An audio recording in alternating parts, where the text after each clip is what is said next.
বিয়ে করার সঠিক বয়স কত? ওরে কায়দারে, ওনার মনে হয় বয়স হয়ে গেছে, বিয়ে দেয় না। তবে শুনুন, বলছি ধীরে ধীরে। আগে 35-40 বছর বয়সে বিয়ে করত ছেলেরা। এখন অন্তত, রাগ করবেন না, 22 বছর থেকে 25 বছরের মধ্যে ছেলেকে বিবাহ দেওয়া কর্তব্য, ছেলে কিংবা মেয়েকে। কারণ এখন কলির গড়ায়ু 40 বছরে চলে আসছে, এখন 60 বছরও নাই। এক, আপনি 30 বছর বয়সে বিয়ে করলে একটা সন্তান জন্মালে ওকে মানুষ করে যাওয়ার মতো যোগ্যতা থাকে না, কি থাকে? তাহলে তবে বিয়ে করবেন, একটা কথা আছে, কি গাঁজা খাওয়ার বাবাখোর পার্টি এইগুলোর কাছে মাইয়ে দেওয়া যাবে না। এর কারণ হয়েছে কি জানেন? এই মায়েরা, ছেলের বংশজাত দেখতে হয়, ছেলে ভদ্র কিনা, কোনো জাত গোষ্ঠী দেখবে না, বর্ণ দেখবে না, কিন্তু ওই ছেলে ভদ্র কিনা, নিশাখোর কিনা, এইটা দেখতে হবে। যদি ছেলে তুমি নিশাখোর হয়, নিশাখোরের কিন্তু আবার জারি জুরি বেশি। হ্যাঁ, ও পিরিতির বাজার ভালো না, না আইসে গান গাবো না। ও সে ধুম চলেছে বেচা কিনা নকল কারখানায়, পিরিতির বাজার ভালো নয়, ও পিরিতি বাজার ভালো নয়। গাবো না, বাউলের আসন না। আসল মাল বাজারে ওঠে কম, নকল মারের ফইরা যারা তারাই খুব গরম। বেচা কিনা চলছে হরদম, যাচাই করে না, পিরিতির বাজার ভালো না। এই মায়েরা, যেটা গাঁজাখোর বেশি, পিছনে একটা গাড়ি থাকলে পরে মেয়েরা ওইটারে পছন্দ করে বেশি। সৎ চরিত্রের ছেলেকে অনেকেই পছন্দ করে না। তবে করি নিবেদন, ভুলবেন না কখন, একজন সৎ চরিত্র, 7 পুত্র 1 কন্যা যদি পাত্র বিশেষ দান করা যায়, যদি সৎ পাত্রে একটা কন্যা দান করা যায়, 7 পুত্রের ন্যায় একটা জামতা পেলেই হয়। এজন্য শিব ঠাকুরের 60টা কন্যা ছিল, শিবের মতো জামাই পেল বিধায় শ্রীকৃষ্ণ। এই দক্ষ রাজার 60টা কন্যা, এই শিবের মতো জামাই পেয়েছে বিধায় দক্ষ রাজা পুনর্জীবন পেয়েছিল, নাইলে ধ্বংস হয়ে যাইত। এই জন্য 7 পুত্র 1 কন্যা যদি পাত্র বিশেষ দান করা যায়। গাঁজাখোরের কাছে কন্যা দান করা যাবে না, চরিত্রহীনার কাছে কন্যা দান করা যাবে না, দান করতে হবে একজন সৎ পাত্রের হাতে। হযরত আলীর মতো যদি ব্যক্তি না হইতো, তাহলে মা ফাতেমার এত কদর বাড়তো না। আমার সনাতন ধর্মে বলছেন, সীতার মতো সতী চাও তো তুমি রামের মতো হও, কি নাকি? তাহলে তোমার বিবাহর বয়স হবে 30 না 40 বছর হইলেও তুমি যদি খালি গাঁজাখোর হও, যদি পয়সা ইনকাম না করো, তোমার বিয়ে করার দরকার নাই। যে সন্তান, যে ছেলে কর্ম করবে না, অলসতার ভরে থাকবে, ও যেন বিয়ে না করে। অর্থাৎ ও নিজে জ্বলবে, ওই মেয়েটারে জ্বালাবে, ওর বাবার সংসার জ্বালাবে, শ্বশুরের সংসার জ্বালাবে, ওই হারামজাদারে মাইয়ে দিলে রসাতলে যাবে।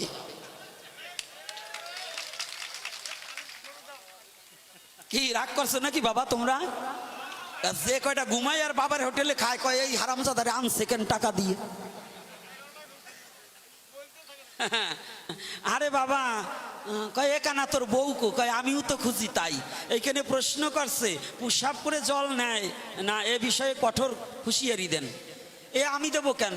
সারা বছর চান্দা নেয় আপনাকে গুরুদেব, যে গুরুরে কানে ফিস ফিস দিয়েছে ওরা বলতে পারে না? হ্যাঁ, যে গুরুদেব আপনার দীক্ষা দিয়েছে, ওই প্রসাব করে হাত পা দয় কি না দয় তাই দেখেন যাই একটু। অর্থাৎ যে সদ্গুরু দীক্ষা দেওয়ার আগে বলবে প্রসাব করে জল ব্যবহার করবে, পায়খানার কাপড় ছাড়বে, যদি ইয়া না করো তাহলে আমার কাছে আইসো না। সনাতন ধর্মে বাহ্যক্রিয়ায় হরিভক্তি বিলাসে লেখা আছে, দিনে কোন মুখী প্রসাব করবে, রাতে কোন মুখী প্রসাব পায়খানা করবে, লেখা আছে না পণ্ডিত মশাই? পণ্ডিত ওই দুই পাশে, ওই যে দেখছেন কেসিও বাজাচ্ছে, ওটাও পণ্ডিত এটাও পণ্ডিত। এই পণ্ডিত কো লাফালাফি চোটে আমি বলে, এই পণ্ডিত কয়টা জন্মাই নই আগে দিই, ওই পণ্ডিতের ভিতর কি আছে? তাহলে এই যে আপনারা আমাকে দিয়ে বলাতে চান, যারা গ্রামে যজন যাজন করে, যারা গ্রামে গুরুগিরি করে, তারা বলবে না প্রশ্ন আসলেই প্রশ্ন ধরবো না, প্রশ্নের উত্তর সব চলবে না। একটা প্রশ্নতে 5,000 করে টাকা দিতে হবে, তাই উত্তর দেবো, নাইলে দেবো না। কানে দেবে ফিস ফিস, বছর গেলেই চান্দা দিস, আর আমারে খাটাই মারবেন কেন? তো একটু কায়দা আছে শুনুন। পুষ্যাপ করে যারা জল ব্যবহার করে না মনুষ্যকুলে, তারা তো মানুষের মধ্যেই পড়ে না, তো পশুর আচরণই রয়ে গেছে। মুসলমান ধর্ম, সনাতন ধর্মের নিয়ম কি জানেন? ইসলামে ঢিলাকুলুপ করা। আর মুসলমানদের কি বলছে, তাই সনাতন ধর্মে কি বলছে শুনুন। পুষ্যাপ পায়খানা করে নারী কিংবা পুরুষ জল ব্যবহার করিতে হবে। জল না পেলে কাপড়, টুকরা কাপড়, তাহা যদি না হয় টিস্যু পেপার, তাহা যদি না হয় ঢিল, ওই মুসলমানের মধ্যে একটা ঢিল ব্যবহার করলেও করতে হবে। এটা আমাদের সনাতন ধর্মের বৈধতা এবং বাধ্যতামূলক করা নিয়ম আছে। কি কষ্ট পাচ্ছেন নাকি? হ্যাঁ, এটা বলা যাবে না। আমি কিন্তু বলছি না, আপনারা বলতে বলছেন তাই বলছি। আর এই পুজোর সময় অশ্লীল কাপড় পরে এ বিষয়ে বলেন, এ বলবো কেন? যারা ছেলে মেয়ে জন্ম দিয়েছেন সেই মা বাবা কতটুকু সচেতন যে আপনার মেয়ে অশ্লীল পোশাক পরবে, আপনার ছেলে অশ্লীল পোশাক পরবে, এই গুরুদেবদের ঠেকা পড়ছে নাকি? যদি আপনি প্রকৃত মা বাবা হন, আপনি সন্তান জন্ম দিলে যে সন্তান আপনার কমেন্ট মানবে না, আপনার শালীনতা বজায় রাখবে না, যে সন্তান আপনার বদনাম করবে, ওকে ত্যায্য পুত্র করে ঘোষণা দিয়ে দিন। সনাতন ধর্মে কোনো অশ্লীল পোশাক পরা বৈধতা নয়। নারী রাস্তাঘাটে যাওয়া নিষেধ নাই, তবে যাবে তার অঙ্গভঙ্গিটাকে ঢেকে, যেন সে অশ্লীল পোশাক পরে রাস্তাঘাটে না যায়। এটাই সনাতনের বিধান। বলবে না, খাওয়া বন্ধ হয়ে যাবে তো রাক্ষসের গ্রুপের, এজন্য ওরা বলবে না। আমাকে চেতাইছেন বললেই যাব, আর আনেন বা না আনেন কোনো আপত্তি নাই। একদিন যখন আসছে একটু ঘামাইরে যাব, কি বলা যাবে কি না? হ্যাঁ, রাজি আছেন তো? রাজি থাকলে এক চাপুন। তো এইবার বলছে কায়দা আছে। আজকে প্রশ্ন করছে কায়দা মতো না বলি যাব না।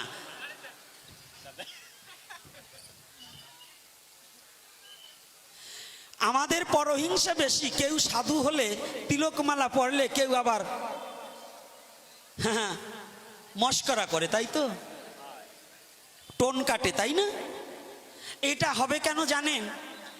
এটা যারা সাধু সেজেছেন, সাধুকে যারা হিংসা করে, নিন্দা করে, কটু কথা বলে, সাধুর কিচ্ছু আসে যায় না। শুনুন, এই রাস্তা দিয়ে হাঁটলে পরে রাত্রে কুকুরে ডাকে না? ডাকে কি না? তাই বলে কি ওই পথ দিয়ে লোক চলা বন্ধ করে? ওই রাস্তা দিয়ে লোক হাঁটে না? তো সাধু সাজলে যারা সাধুকে হিংসা করে, ওরা জানবে পথের কুকুরের ন্যায়। কুকুরের ডাকে যেমন পথিক পথ চলা বন্ধ করে না, সাধু তদ্রূপ পর নিন্দায় তার ধর্ম বর্জন করবে না। কুকুরের ভয়ে পথ চলা বন্ধ করা যায় না, আর পর নিন্দায় আমার ধর্মকে আমি ত্যাগ করব না। একটু বলি, 5ই আগস্টের কথা বলবো না, ও সব কিছু না, তবে স্মরণ করিয়ে দিচ্ছি। এই হিন্দু জাতি 5ই আগস্টের পরে কিছু দুর্ঘটনা ঘটছে এদিক ওদিক দিয়ে। অনেকে মালা খুলে ফেলছে, তিলক পরে না, ধুতি থুয়ে প্যান্ট পরছে। আমি গোপীনাথ এই বাংলাদেশে তিলক বন্ধ করি নেই, চুল কাটিনি, দাড়ি কাটিনি, ধুতি খুলিনি, এখনো মালা নিয়ে ঘুরছি। আমাকে তো কেউ কোনো ক্ষতি করেনি। আমি আমার ধর্ম করব। কার বাপের এত হিম্মত আছে আমার ধর্মকে বাধা দেবে? আগে ধর্মকে ভালোবাসো। তুমি ধর্মকে রক্ষা করো, ধর্ম তোমাকে রক্ষা করবে। তুমি যদি ধর্ম রক্ষা না করো, তোমাকে কোনোদিন ধর্ম রক্ষা। কোন জগতে যাবেন? মহাপ্রভুর মতো ব্যক্তিকে হিংসা করছে, তখন তার জাত ভাই। ওই মুসলমান ধর্মে যাবেন, আবু জাহেল নবীর আপন কাকা, সেও নবীকে মানে নাই। ওই রকম আবু জাহেল 2-4 কুড়িতে না মানলে নবীর কিছু আইসে গেছে নাকি? হয় কিছু আসতে গেছে? তাই ওই রকম 2-4 কুড়ি ব্রাহ্মণে, 2-4 কুড়ি অভক্ততে মহাপ্রভুকে না মানলে মহাপ্রভুর কিছু আসে যায় না। আর মহাপ্রভুর ভক্ত যারা, ওই রকম 2-4 কুড়িতে ভক্তকে যদি অবমাননা করে, তাতে ভক্তের কিছু আসে যায় না। ভক্ত ভগবানকে ভালোবেসে জীবন জৈবন উজাড় করে ভগবানকে ভালোবাসবে, তাতে কোনো ক্ষতি নেই। কষ্ট হচ্ছে না তো? আলোচনা সভা দিয়েছেন তো, এই জন্যই বলছি। এইবার বলছে,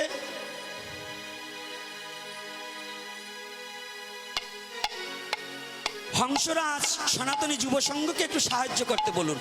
যারা দানবীর আছেন, বিশেষ করে যারা দানবীর আছেন, এই যুব সংগঠনকে টিকিয়ে রাখতে হলে অর্থ ছাড়া কিছু হয় না। মানিস দা সেকেন্ড গড। কি মানিস দা সেকেন্ড গড? ঈশ্বরের পর পর অর্থেরও প্রয়োজন। হিন্দু, মুসলমান, বৌদ্ধ, খ্রিস্টান নাই, সৎ পাত্রে দান করো। ইসলাম ধর্মে নবী দিয়েছেন ঘোষণা, তুমি খানা খাবার আগে 45টা বাড়ি ঘুরে আসো, দেখো এর মধ্যে কেউ অভুক্ত আছে কিনা।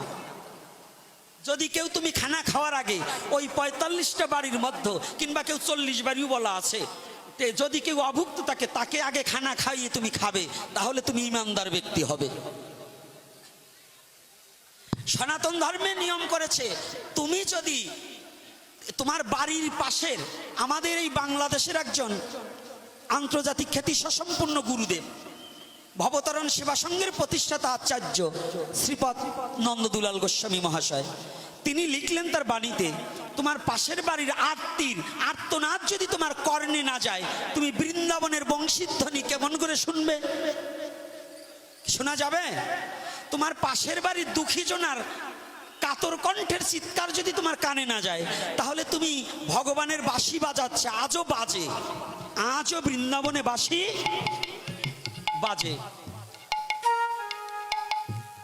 তাহলে ওই বাঁশি সবার কানে শোনে না।